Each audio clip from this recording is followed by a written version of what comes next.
Warning, the following content may contain elements that are not suitable for some audiences. Viewer discretion is advised.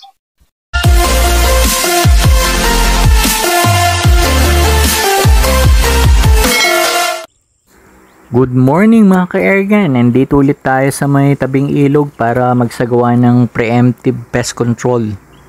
Preemptive dahil dapat bago lumaki at magbuntis yung palay, mabawasan natin yung mga tikling.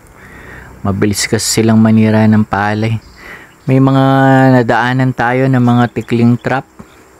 Ang dami kahit dito sa mismong pinitak at sa tabi ng taguan natin. Dalawa lang ibig sabihin yan mga ka-airgun.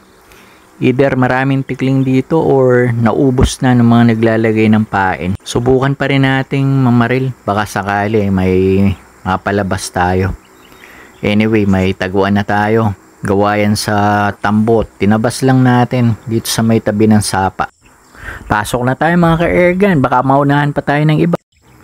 May lumabas na kaagad na whiz mga ka-airgun. Birahin na natin. Baka birahin pa ni Idol Kabangbang yan.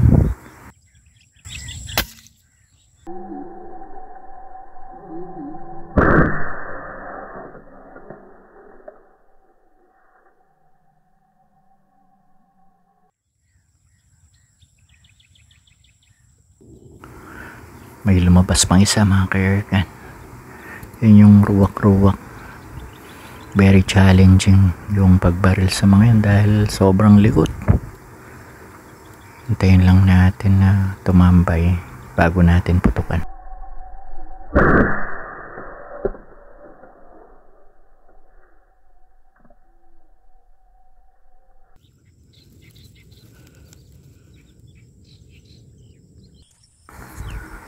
Pinulot na natin yung dalawa nating nabaril. Yung isa ginawa nating decoy. Abang-abang pa tayo baka may lumabas mga ka-airgun.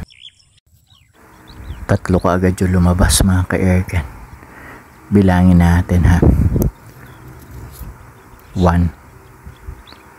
Ruwak-ruwak. Isa pa. 2. Ruwak-ruwak ulit. Itong pangatlo whiz kaya lang malayo. Syempre ang babarilin natin yung medyo malapit para tamaan natin.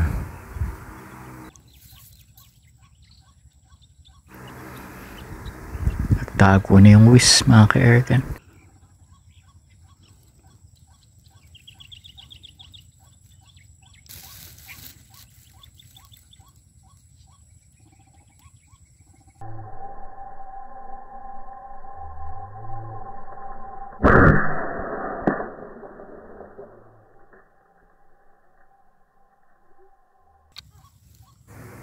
Sa pool yung malapit.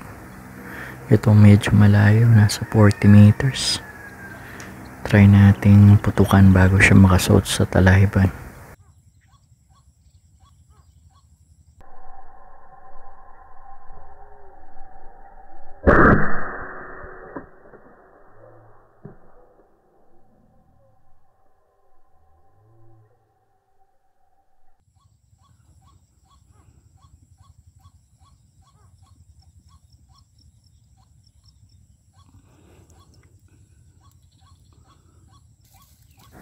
May dumapong bato-bato.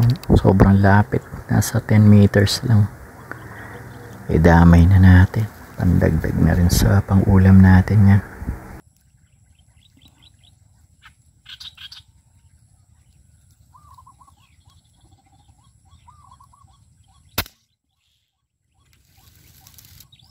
May lumabas ulit na ruwak-ruwak. Try natin headshot mga ka-airgun.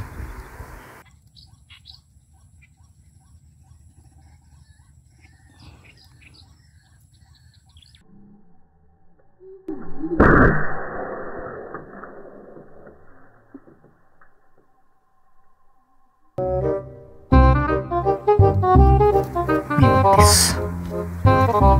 Buti suicidal oh. Lumapit pa. Sa 15 meters na lang. Bigyan natin ng pangmalakasang body shot.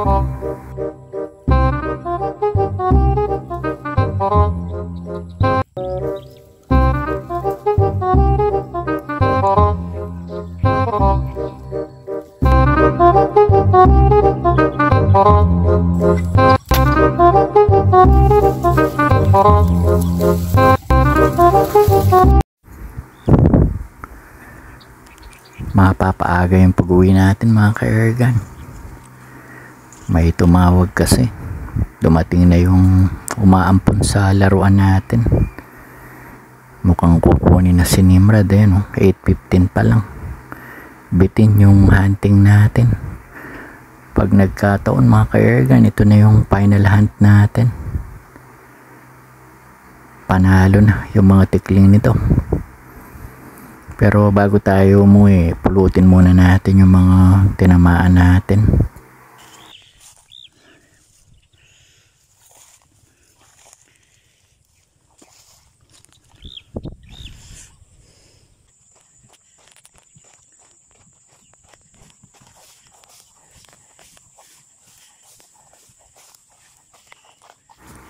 Ito yung long range shot natin ngayon, 40 meters. Napulot natin lahat mga ka-airgun. Ay pang adobo tayo. Ganda pa naman ng taguan natin. Goodbye na mga tikling. Thank you po sa panonood.